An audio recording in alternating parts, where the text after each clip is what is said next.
Good morning to all my dear student. Physics Guru Mahesh sir के lecture में आप सभी का स्वागत है। आज अभी हम यहाँ पर देखने वाले इलेक्ट्रोस्टैटिक्स के रिगार्डिंगली नीट जेईई के कुछ क्वेश्चंस, अच्छे क्वेश्चंस, बेसिक फंडामेंटल क्वेश्चंस देखेंगे।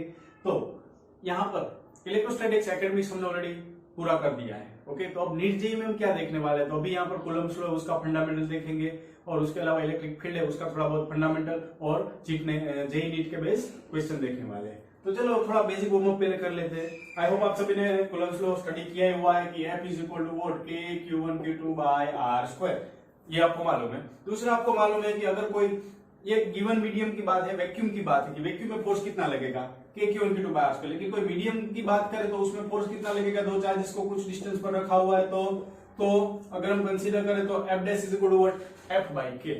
ओके, तो ये इसके बेस्ड अभी हम यहाँ पर 2-3 एमसीक्यू देखने वाले हैं। ओके, तो चलो टाइम वेस्ट नहीं करना है ज्यादा, तो बेसिक वार्म अप वाला एक क्वेश्चन देखें कि आपको एक घड़ी दी गई है। चलो ऐसे, अब घड़ी दी गई है, उसमें जो भी उसका नंबर होता है ना, वही उस पर चार्ज हम मान लेते हैं कि लाइक ये 12 बजे है तो 12 कूलम चार्ज है। अगर 1 बजा है तो यहाँ पर 1 कूलम है। अगर 2 AM PM बोलो तो यहाँ पर कितना है, 2 कूलम है। तो अब आप समझ गए मेरा क्वेश्चन क्या है थोड़ा बहुत, कि ये 6 कूलम, ये 9 coulomb, here it is 10 coulomb, here it is 11, here it is 8 coulomb, 7 coulomb, 5 coulomb, 4 coulomb.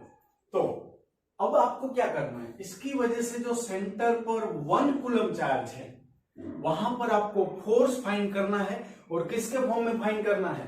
आपको अभी जो फोर्स फाइंड करना है वो I और J के फॉर्म में फाइंड करना है। ओके, नेट फोर्स फाइंड करना है, लेकिन किसके फॉर्म में फाइंड करना है? I और J के फॉर्म में, मतलब वेक्टर फॉर्म में आपको इसको सोल्व करना है एट द एंड। मतलब एक और चीज हम बोल सकते हैं कि net force acting on O आपको फाइंड करना है। ओके, तो मान लेते हैं कि ये डिस्टेंस कितना है, 1 मीटर है, ताकि थोड़ा क्वेश्चन इजी हो जाए। ओके, कि सर्कल की रेडियस कितनी है, 1 मीटर है। तो अभी तो काफी टेढ़ा मेढ़ा लग रहा है नहीं, कुछ भी नहीं है, लेकिन आप सोचो क्या करेंगे। तो थोड़ा सा दिमाग लगाओ कि अगर मैं बात करूं 12 कूलम की वजह से O पॉइंट पर, तो वो फोर्स कहां पर लगेगा, नीचे की साइड लगेगा। सिमिलरली 6 कूलम की वजह से O पॉइंट पर फोर्स कहां लगेगा, ऊपर की साइड लगेगा। तो रिजल्टेंट फोर्स कितना होगा? चलो अभी सिर्फ एक की वजह से हम बात करते हैं ताकि आपको थोड़ा बहुत समझ में आए। तो फोर्स ड्यू टू, इसको मैं A पॉइंट बोल दूं, इसको मैं B पॉइंट बोल रहा हूं। तो force on O due to A point, that is what, K Q1 Q2 by R square. तो K Q1 Q2 मतलब 1 कूलम बाय R स्क्वायर, जो भी हो डिस्टेंस हम बाद में रख देंगे। Similarly force on O due to B, that is what, K 6 into 1 by R square. अब ज्यादा फॉर्मूला की डिस्कशन करने की जरूरत नहीं है। तो एक फोर्स कहां लग रहा है, नीचे की साइड लग रहा है, एक कहां लग रहा है, ऊपर लग रहा है। तो रिजल्टेंट कितना होगा? So resultant FR, that is what, तो FOA में से OB माइनस करेंगे तो final it's what, K 6 by R square, मतलब 6K बाय R स्क्वायर आएगा। ओके, जो कुछ भी बोला। तो हमारा कंक्लूजन क्या निकला, 12 माइनस 6 बाय डिस्टेंस स्क्वायर।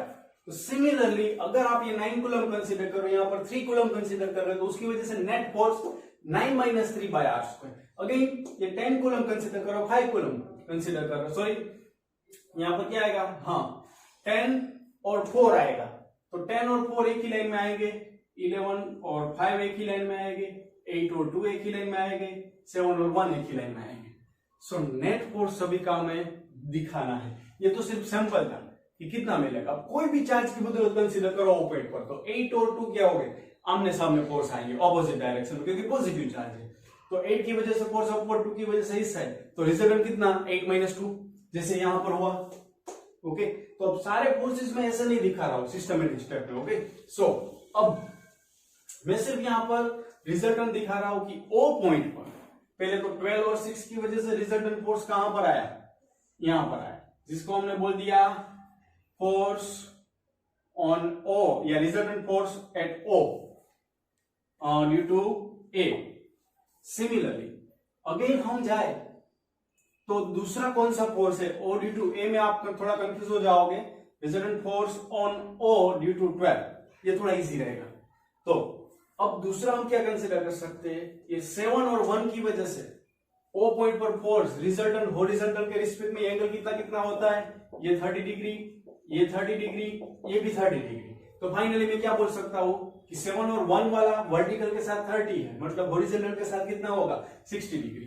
तो यहां से ये फोर्स रिजल्टेंट इस साइड लगेगा, फोर्स ड्यू टू 7-1 कंसीडर करो, इसको 12-6 कंसीडर करते हैं। ओके, अगेन नेक्स्ट हम कंसीडर करें तो 8-2 का रिजल्टेंट कहां पर लगेगा, 8 की वजह से फॉरवर्ड, 2 की वजह से इस साइड, तो फाइनली कितना फोर्स का मैग्नीट्यूड सेम रहने वाला है, थोड़ा सा दिमाग लगा देना। तो इसका फोर्स ड्यू टू 8-2 इस साइड आएगा, ये एंगल 30, ये एंगल भी 30। ओके, अगेन अब 3 कूलम और 9 कूलम की बात है, तो वो कहां पर आएगा, एग्जैक्ट सीधी लाइन में आएगा। 9 और 3 है तो रिजल्टेंट कौन सी साइड जाएगा, 9 की वजह से ज्यादा होगा, मतलब वो फॉरवर्ड जाएगा।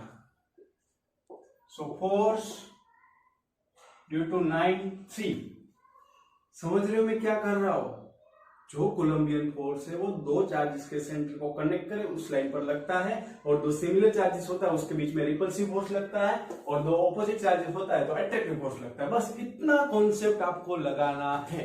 ओके, तो अब मैं क्या कर रहा हूं, ये 9-3 वाला केस हो गया। अब कौन सा केस बाकी दिख रहा है, तो 10 और 4 का केस बाकी दिख रहा है। तो 10 और 4 में रिजल्ट कौन सी साइड लगेगा, आप चलो सोचो।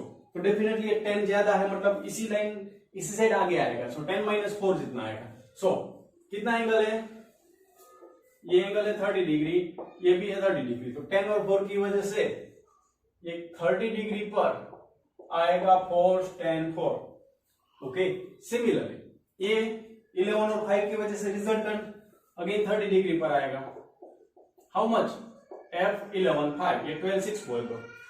ओके, तो फोर्स का मैग्नीट्यूड हर एक के लिए हम कंसीडर करेंगे रिजल्टेंट सेम रहने वाला है। काहे को, क्योंकि ये डिस्टेंस हमें क्या दिया हुआ है, डिस्टेंस हमें प्रॉपर सेम दिया हुआ है, 1 मीटर 1 मीटर 1 मीटर, सारे के सारे डिस्टेंस कितना होगा, घड़ी का अगर यहाँ पर आप कंसीडर कर रहे हो ये पॉइंट, तो डिस्टेंस कितना होगा, सेम होगा। तो फाइनली अगर हम कंसीडर करें यहां पर, तो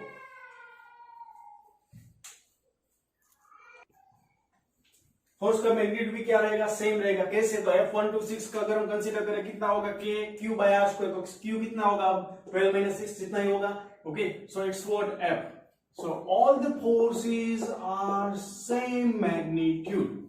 अगर मेरे पर भरोसा नहीं है, समझ में नहीं आ रहा, तो एक बार ट्राई करके देख लो। 2 पॉइंट ऐसे ले लो, ये 9 कूलम, ये 3 कूलम, और रिजल्टेंट फाइंड कर लो with respect to centre of. Okay, ऐसा हर एक के लिए कर लो, सेंटर ऑफ के लिए पता चल ही जाएगा। सो ये इतना बेसिक मालूम होना चाहिए।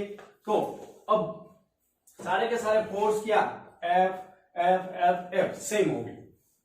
सो अब ये ज्यादा इतना भयंकर ना लगे, इसलिए अभी हम क्या करेंगे, इसके कंपोनेंट निकालेंगे कि ये 30 डिग्री है लेकिन हॉरिजॉन्टल के साथ 60 डिग्री है, तो मैं इसका कंपोनेंट क्या निकालूंगा। सो अगेन एक्स एक्सिस पर कंपोनेंट सारे निकालो। सो देखो रिजल्टेंट वाई एक्सिस में तो अभी ये एक एफ है, अब इसका 7-1 का कंपोनेंट मतलब 60 डिग्री है। So F cos 60 degree along x axis. Along y axis अगर हम जाएंगे तो f sin 60 डिग्री होगा। सिमिलरली इसका f 30 है तो plus f cos 30 degree. So similarly इसका ऊपर क्या आएगा, प्लस f sin 30 डिग्री। मैंने क्या किया, अभी इसका कंपोनेंट निकाला, इसका निकाला। अब ये तो ऑलरेडी अलोंग हॉरिजॉन्टली है तो plus f again 104 f 30 degree है, so plus f cos 30 degree theta की बात बोला। लेकिन ऑपोजिट वाला क्या आएगा, f sin 30 डिग्री। इसका अगर इसके लिए जाओगे तो plus f along horizontal component f cos 60 degree, along vertical f sin 60 degree. So यहां ये हमने खत्म कर दिया। अब ये तो वर्टिकल में इसका एक कंपोनेंट निकलेगा। सो आपने क्या ऑब्जर्व किया, f sin 60 plus f sin 30, f sin 60 plus f sin 30, मतलब ये क्या हो जाएगा, कैंसल हो जाएगा। सो कैंसल हो जाएगा तो बचा सिर्फ कितना, तो बचेगा यहां पर सिर्फ और सिर्फ ये वाला। अलोंग एक्स एक्सिस में ये सारा एडिशन और अलोंग वाई एक्सिस में सिर्फ f, मतलब मैं फिर से रिप्रेजेंट कर रहा हूं। सो ये O पॉइंट है तो f cos 60 plus f cos 60 that is 2f cos 60। So 2f cos 60 that is 1/2 plus f cos 30 f cos 30 मतलब 2f cos 30 that is √3/2 plus f, ये मिला। अलोंग वर्टिकल ये क्या मिलेगा, f मिलेगा। So finally it's how much, so f plus f 2f. So finally your answer 2f plus root 3f I cap. और y axis के लिए अगर हम जा रहे हैं तो y एक्सिस में क्या आएगा f j cap. Okay, y axis के लिए अगर हम कंसीडर करें नेगेटिव y एक्सिस है तो माइनस f j cap. सो ये सिर्फ बेसिक फॉर्म ऑफ न्यूमेरिकल था. ओके, सो ध्यान रखना ये मैंने क्या कर दिया. क्वेश्चन में दो तरीके से ये पूछ सकते हैं कि नेट फोर्स फाइंड करना है ऊपर तो कैसे कर सकते हैं, या फिर आई और जे कंपोनेंट के फॉर्म में आपको फाइंड करना है. तो अभी हमने यहाँ पर क्या किया कि आई और जे के फॉर्म में किया. रिजल्टेंट फाइंड करना है तो ये 90 डिग्री वाला फॉर्मूला लगा देना. डेटा होगे तो आराम से हो जाएगा रिजल्टेंट का फॉर्मूला. ओके, और एफ कैसे निकालोगे? F stands for what? Resultant of two forces. मतलब F is equal to K Q1 Q2 by R square. So it's how much? 6K. F क्या होने वाला है? 6K होने वाला है. Okay, so that's it. Like ये कंसीडर कर लो आप एक दूसरा ऐसे इसके बाजू में ये स्ट्रिंग से लटकाए हुए दोनों का चार्ज पॉजिटिव है. एक दूसरे ये पहले इनिशियली आपको क्या कंडीशन दी है? दोनों को ऐसे बाजू बाजू में रखा हुआ है, चार्ज अब दे रहे हो तो दोनों को पॉजिटिव चार्ज कर दिया तो इन दोनों के बीच में क्या होगा? आफ्टर सम टाइम रिपल्सन होगा. तो रिपल्सन होगा तो ये कुछ डिस्टेंस पर चले जाएंगे डेफिनेटली. तो वो कितना डिस्टेंस होगा वो हमें फाइंड करना है. अगेन अभी भी मैं एग्जैक्ट जेईई नीट के क्वेश्चन में नहीं आया हूँ, अभी भी ये फंडामेंटल चल रहा है थोड़ा बहुत. ओके, क्योंकि इसी के बेस्ड हम जेईई नीट में जाने वाले हैं. So be careful about this term. So x हमें फाइंड करना है इसमें. तो ये प्लस क्यू चार्ज है, उसकी वजह से इस क्यू चार्ज पर क्या होगा? रिपल्सिव फोर्स लगेगा. That is what? F E. मान लो ये एंगल थीटा है, ये भी थीटा है. इसको बोल दिया O, इसको बोल दिया A, ये B और ये C. सो ये रिपल्सिव फोर्स. अब स्ट्रिंग के साथ ये मास m वाला स्फीयर रखा हुआ है तो इस पर टेंशन कौन सी साइड लगेगा? T अपवर्ड लगेगा. अब अगर ये थीटा है तो अगर मैं यहाँ पर वर्टिकल बनाऊंगा तो ये एंगल भी कितना बनने वाला है? थीटा बनने वाला है. सो अगर हम कंसीडर करें तो ये थीटा है तो इसका कंपोनेंट एक कौन सा आएगा? T cos थीटा, थीटा की बाजू वाला, क्योंकि Z फॉर्मेशन बन रहा है. सिमिलरली क्या आएगा? T sin theta. और ये वाला क्या आएगा? M into G. सो हमारा टारगेट क्या है? ये फोर्स F फाइंड करना है. सो अब हम क्या करेंगे कि इस पॉइंट पर इक्विलिब्रियम कंडीशन देखेंगे, क्योंकि अब ये रुक गए, रिपल्सन होना यहां से रुक गया, ऐसे स्टडी हो गए, मतलब ये इक्विलिब्रियम कंडीशन में है. सो हम क्या कर सकते हैं कि T sin theta is equal to what? Force between two that charge, और T cos theta upward force is equal to what? Downward force, that is what? mg. So finally इसका रेशियो ले अगर हम 1 divide by 2, so T sin theta by T cos theta is equal to Fe by mg. T गया. So finally हमें ये क्या मिला? tan theta is equal to Fe मतलब K Q1 और ये Q2. So K Q1 Q2 by R square, that is x square into mg. सो आपको जो फाइंड करना था वो यहां से मिल जाएगा x. ओके, और एक चीज है कि tan थीटा है.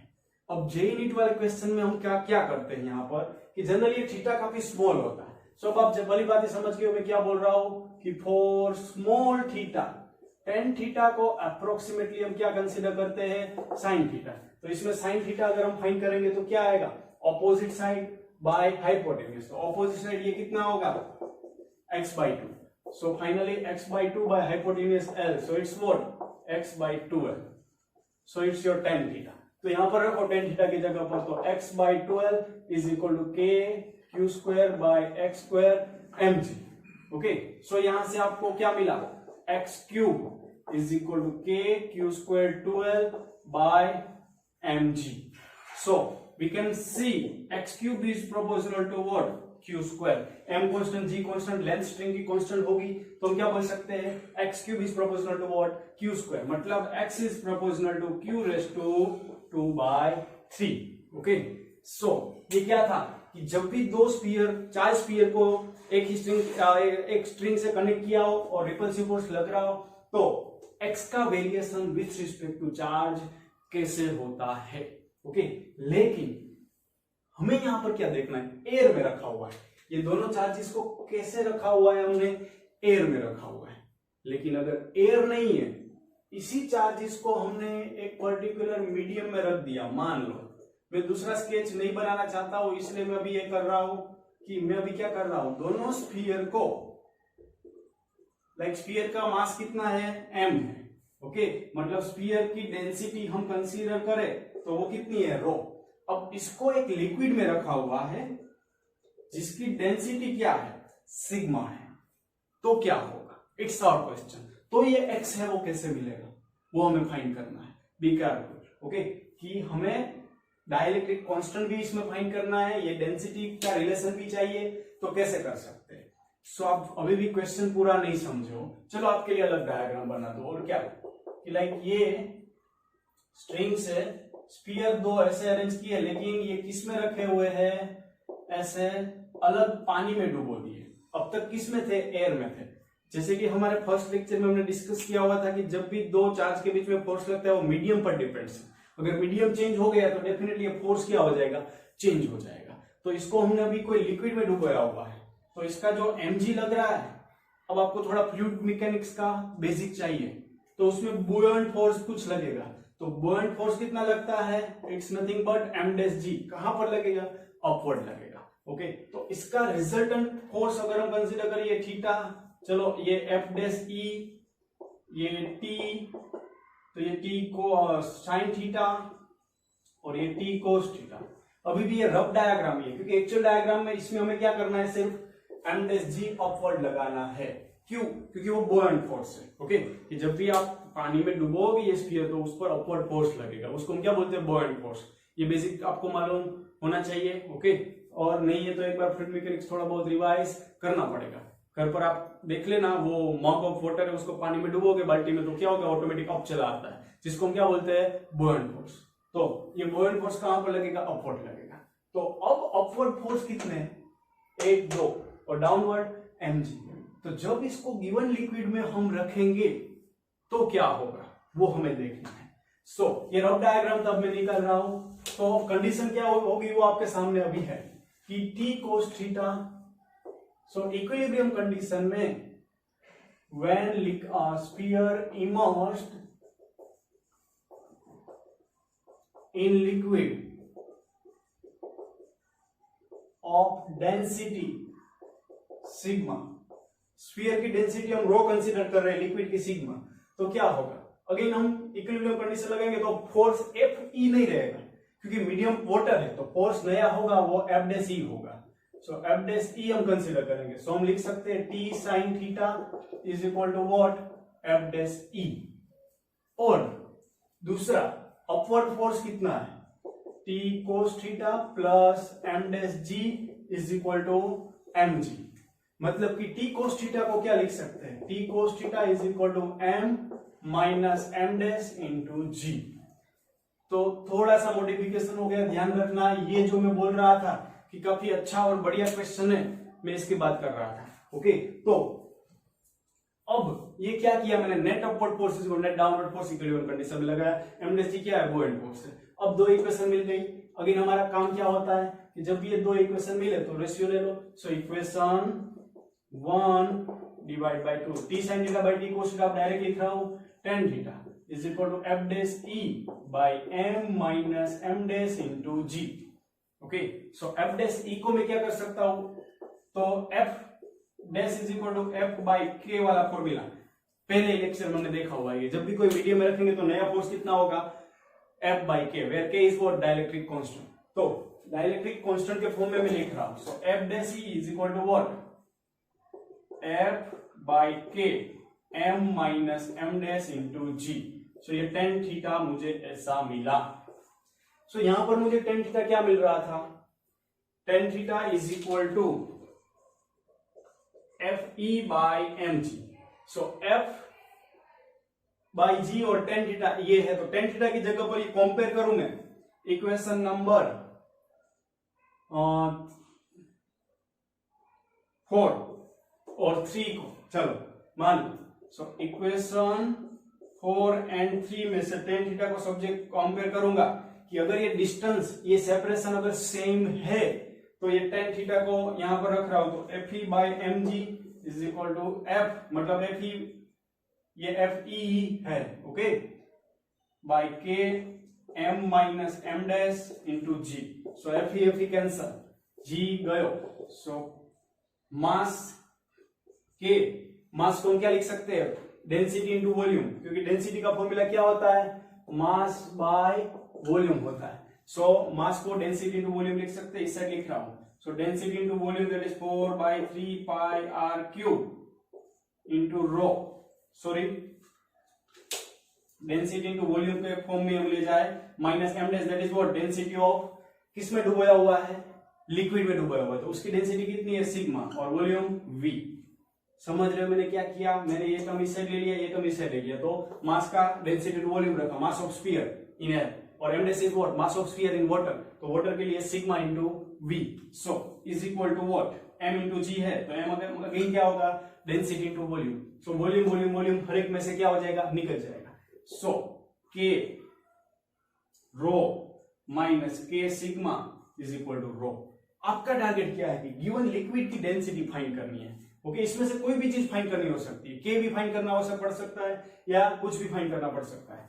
सो अगर मुझे यहां पर ये रो फाइंड करना है तो कैसे करूंगा मैं, सी की के रो उस साइड ले, के सिग्मा इस साइड ले जाऊंगा, तो के rho minus k rho minus rho is equal to k sigma. So इसमें से सिग्मा को सब्जेक्ट बनाए, सो अभी यहां पर लिख रहा हूं sigma is equal to k minus 1 row bye के। So it's the relation between density of liquid, density of material and dielectric constant. तो अगर ये मिनट में पूछा जाए तो क्या आप ये सारे स्टेप करने चाहोगे, डेफिनेटली नहीं जाने वाले। सो ये रिलेशन याद रखना है आपको कि डेंसिटी ऑफ मटेरियल, जब भी दो चार्ज स्फीयर को पानी में डुबोए तो क्या रिलेशन होगा डाइलेक्ट्रिक कांस्टेंट के लिए, density of material sorry medium is equal to k minus 1 into density of material divide by k. Okay, so ये इसके बेस्ड एमसीक्यू आपको करने पड़ेंगे। तो एमसीक्यू तो काफी सिंपल रहते हैं, अगर ये फॉर्मूला याद रह जाता है तो, कि आपको सिग्मा दिया है, के दिया है, रो दिया है, बस इतना ही है। Okay, so within time second ये एमसीक्यू हो जाता है अगर ये फॉर्मूला मालूम है तो। Okay, so that's it.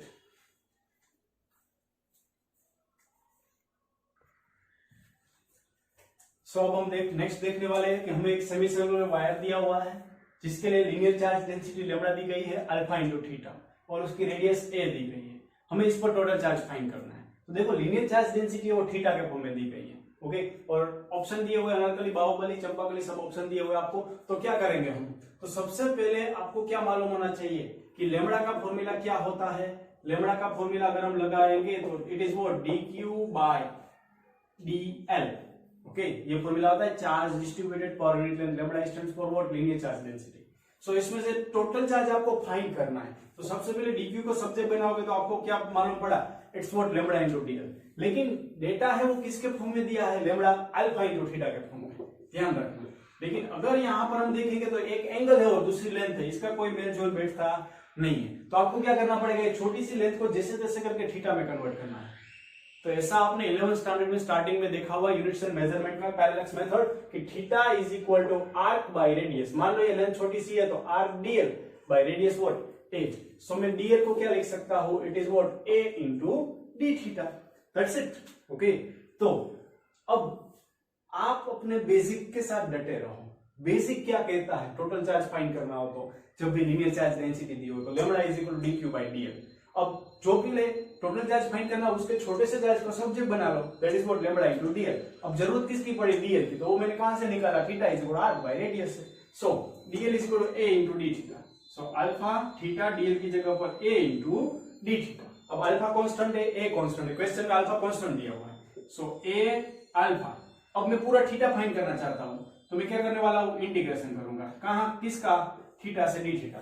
लेकिन थीटा का क्या होगा, थीटा इज इक्वल टू 0 तो theta is equal to what, पाई।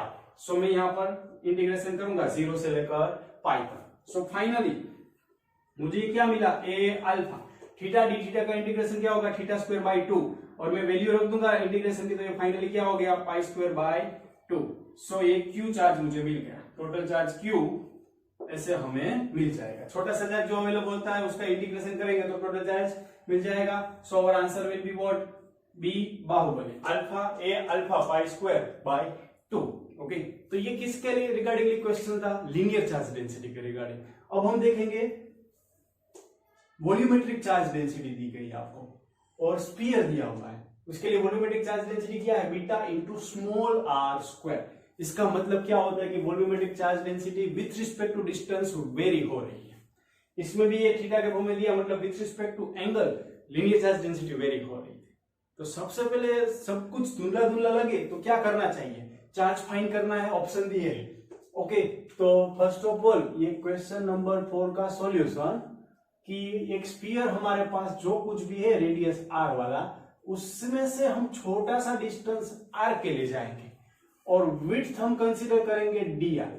ये जो छोटी सी विड्थ है वो कितनी है, डी आर है।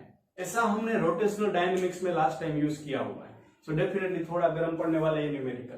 तो अब हम यहां पर क्या करेंगे कि पहले तो सरफेस चार्ज डेंसिटी का फॉर्मूला क्या होता है, d q by d v. तो पहले छोटा सा चार्ज फाइंड कर लो और कुछ मत सोचो। अभी सबसे पहले क्या करेंगे, छोटा सा चार्ज फाइंड करेंगे, तो rho into D we.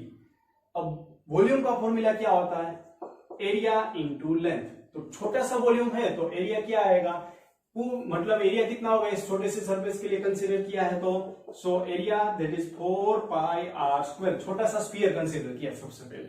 Okay, so 4 pi r square into length, मतलब कितनी कंसीडर की अभी छोटी सी लेंथ, डी आर। सो ये वो क्या मिला हमें, इसकी डेंसिटी मिली। लेकिन डेंसिटी का फॉर्मूला क्या दिया हुआ है, बीटा आर स्क्वायर। सो मैं क्या रखूंगा, d q that is beta r square 4 pi r square into d r. So that's it. अब पूरा चार्ज फाइंड करना है तो कांस्टेंट टर्म बाहर निकाल लो। So 4 pi beta integration r raise to 4 d r. लेकिन इंटीग्रेशन कहां से कहां तक, तो आर इज इक्वल टू 0 से r is equal to capital r तक, सेंटर से लेकर सरफेस तक करेंगे ना। कि मान लो कि ये स्फीयर मेरे पास पूरा अवेलेबल है, तो पहले मैं क्या किया, इसके अंदर छोटा सा स्फीयर कंसीडर किया जिसकी रेडियस आर हो और width D R. Okay, watermelon consider करो, उसको अंदर से काट दिया छोटे छोटे, एक छोटा सा अंदर से एक वाटरमेलन कंसीडर किया जिसकी थिकनेस कितनी हो, डी आर हो। पहले उसका हमने फाइंड किया, फिर लिमिट क्या लगाऊंगा, तो 0 से लेकर इसकी रेडियस तक, सो 0 से लेकर आर तक। So be careful, it is most important चीज। ओके, तो 4 pi beta r s to 4 d r का इंटीग्रेशन जो पावर होता है उसमें एक बढ़ जाएगा। So r s to 5 by 5, कहां से कहां तक, 0 से लेकर आर तक। So finally it's our answer 4 pi beta capital R raised to 5 by 5. ऐसा दिख रहा है कोई option, yes Champakali. So your answer will be Champakali, 4 pi R raised to 5 beta by 5. So it's your answer. Okay, so देखो ये देखने में काफी डरावना क्वेश्चन था क्योंकि जो चार्ज डेंसिटी दी है वो यूनिफॉर्म नहीं है। ओके, तो जो भी चार्ज डेंसिटी वाले क्वेश्चन है वो इजी कब होते हैं, जब ये यूनिफॉर्म दिया हो। लेकिन नॉन यूनिफॉर्म दे तो डरना नहीं है, आपको क्या करना है, बेसिक फंडामेंटल लगा देना, चार्ज डेंसिटी का फॉर्मूला लगाना है। फिर हमने क्या किया कि छोटा सा वॉल्यूम पहले फाइंड किया, तो वॉल्यूम का बेसिक क्या होता है, area into length, that's it. फिर इंटीग्रेशन की लिमिट्स। ओके, सो अगेन ये अच्छा क्वेश्चन है। ओके, सो ये आपको काफी दफा काम आएगा ये कॉन्सेप्ट। सो आज यहां तक रखते हैं, आपको इसके जैसे ही नए नए सम्स करने हैं डेफिनेटली आपके पास जो भी मटेरियल उसमें मिल ही जाएगा। ओके।